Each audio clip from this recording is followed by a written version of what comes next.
नमस्कार, म हुँ सुरज थपलिया र आज मैले यहाँहरू सामु एउटा कविताको भिडियो लिएर उपस्थित भएको छु।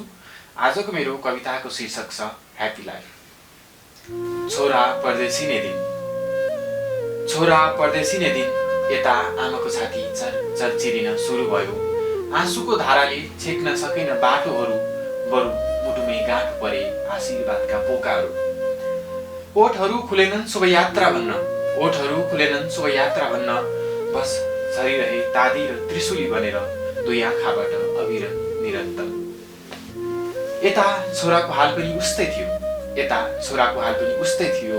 बलियो देखिन लगाए त्यो कालो चस्मा, चस्माको मुनिबाट थप थप झरिरहेथे आँसु। काठमाडौँ घुम्नसम्म नभएको, काठमाडौँ घुम्नसम्म नभएको, आज हवाईजहाज चढेर परदेशिँदै थियो। कहाँ जाने, कसलाई भेट्ने केही ठेगाना थिएन।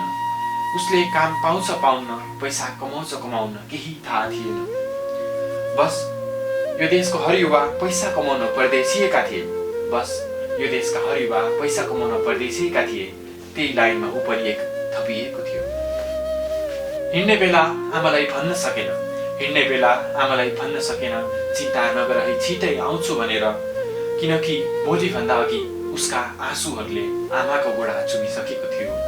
छातीमा एक भारीको पीर, मनमा एक भारीको सपना, छातीमा एक भारीको पीर, मनमा एक भारीको सपना। दिमागले कल्पन्थ्यो त्यो स्वर्णिम ठाउँ जहाँ साथीहरूले खुसी खुसी खिचेका थिए एक थान तस्बिर। अनि क्याप्सनमा लेखिएको थियो ह्याप्पी लाइफ, अनि क्याप्सनमा लेखिएको थियो ह्याप्पी लाइफ।